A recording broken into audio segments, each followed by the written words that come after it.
In the small town of Eldergrove, there was a legend about the Whispering Woods, a dense forest that stood on the outskirts. It was said that anyone who ventured too deep into the woods would hear whispers calling their name, and those who followed the whispers were never seen again. One crisp autumn evening, a curious teenager named Emily decided to explore the forest. She had heard the stories all her life, but never believed them. With a flashlight in hand, she walked through the rustling leaves, deeper into the heart of the woods. As she moved further in, the trees seemed to close in around her, blocking out the moonlight. Suddenly, she heard it, a faint whisper, barely audible, "Emily." The voice was soft, almost comforting, but something about it sent chills down her spine. She spun around, but there was no one there. She shook her head, dismissing it as her imagination, and continued walking. The whispers grew louder and more insistent. "Emily, come here." They seemed to come from all directions, echoing through the trees. Panic began to set in as she realized she couldn't find her way back.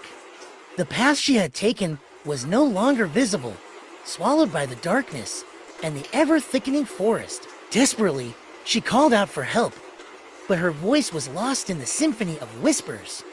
She ran, trying to escape the voices, but no matter how fast she moved, they were always just behind her, urging her to follow. Exhausted and terrified, Emily stumbled upon a clearing. In the center stood an ancient, gnarled tree with roots that twisted like skeletal fingers. The whispers were deafening now, almost a chant. "Join us, Emily, stay with us forever." She could see shapes moving in the shadows, figures that seemed to beckon her closer. Overcome with fear, she backed away, but her feet were rooted to the spot. The ground beneath her seemed to shift, and she felt herself being pulled towards the tree. With a final, desperate scream, she vanished into the darkness, her voice joining the chorus of whispers. The next morning, the townsfolk found her flashlight at the edge of the woods, its beam flickering weakly. But of Emily, there was no sign, just as the legend had foretold. From that day on, anyone who dared to enter the Whispering Woods could hear a new voice among the whispers, a voice that called out to them, urging them to join her in the shadows. And so, the legend of the Whispering Woods lived on, a chilling reminder of the fate that awaited those who did not heed the warnings. Second ghost story, The Forgotten Manor. At the edge of the small village of Brooksville stood an old, decaying manor. It had been abandoned for decades, with ivy creeping up its stone walls and windows shattered by time and weather. The villagers spoke of it in hushed tones, calling it the Forgotten Manor, and warned everyone to stay away. They said the house was cursed, haunted by the spirits of its former inhabitants. One evening, a daring young man named Jack decided to explore the manor. He had always been fascinated by the paranormal and wanted to see if the stories were true. Armed with a flashlight and a camera, he made his way to the decrepit house as the sun set, casting long shadows over the landscape. As Jack stepped inside, the air grew colder, and the musty scent of decay filled his nostrils. He shone his flashlight around, revealing cobweb-covered furniture and dusty portraits of long-dead residents. The floorboards creaked under his weight as he moved deeper into the manor. Suddenly, he heard a faint music box tune playing somewhere in the house. Intrigued, he followed the sound up a grand staircase and down a dimly lit hallway. The music grew louder as he approached a closed door at the end of the corridor. With a trembling hand, he pushed it open. Inside, he found a child's bedroom, untouched by time. A small music box sat on a dresser, its lid open and the delicate tune playing. As Jack approached it, the room's temperature plummeted, and he could see his breath forming in the air. He felt an overwhelming sense of dread, but couldn't tear his eyes away from the music box. Without warning, the door slammed shut behind him. Jack's flashlight flickered and then went out, plunging the room into darkness. Panic set in as he fumbled for his camera, hoping to use its flash to see. But when the flash went off, he saw something that made his blood run cold.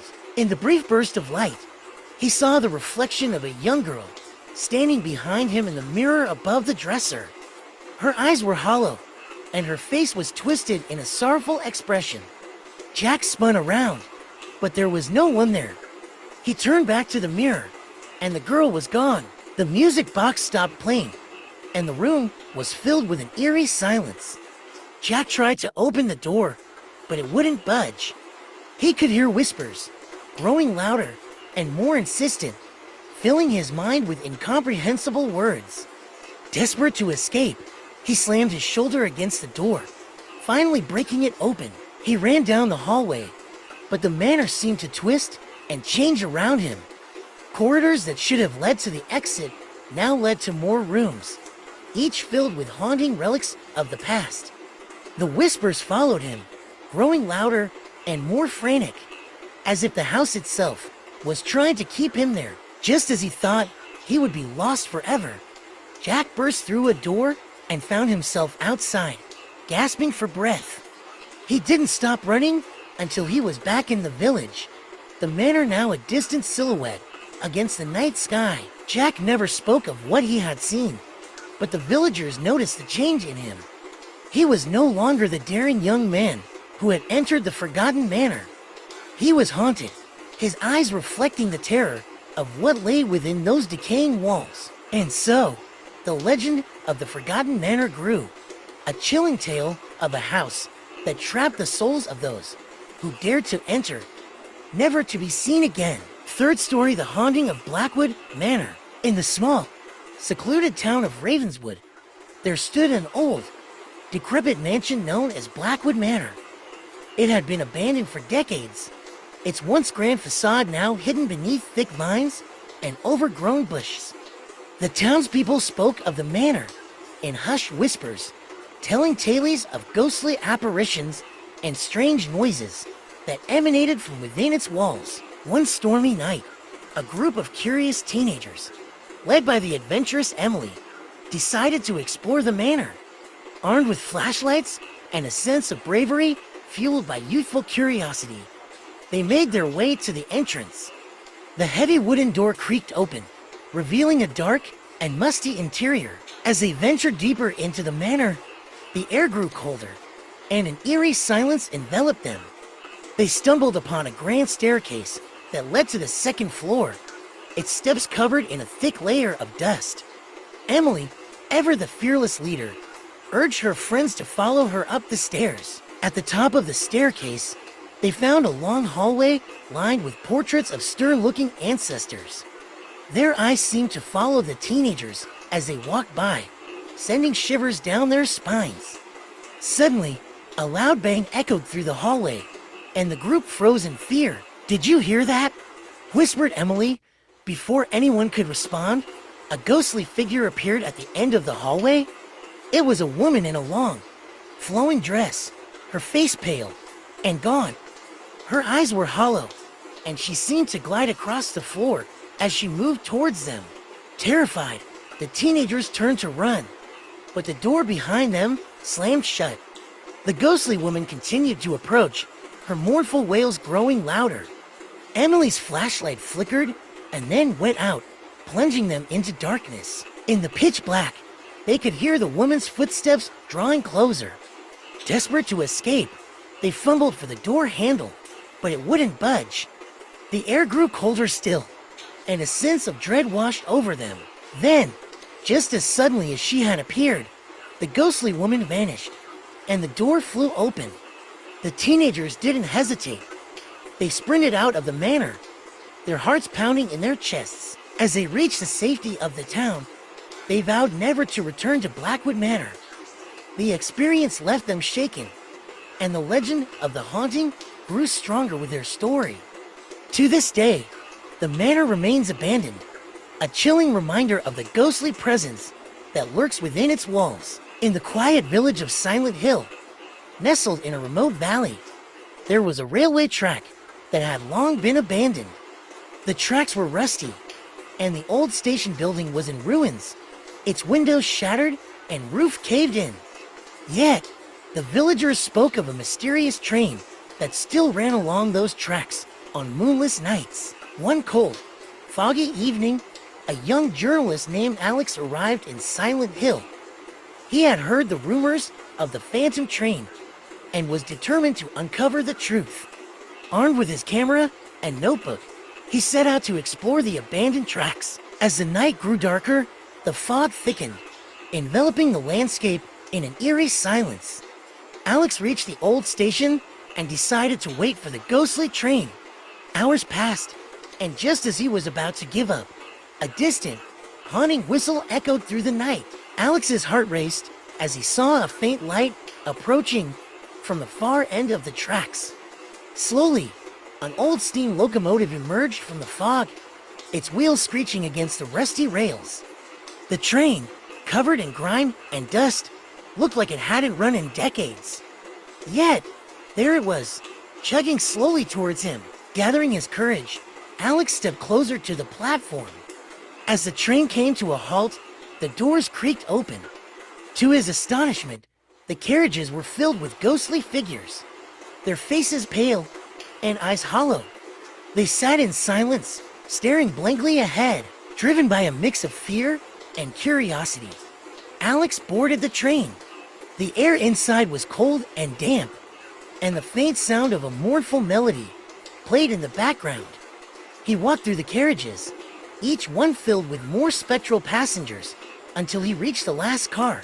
There, he found an old conductor, dressed in a tattered uniform, sitting by the window.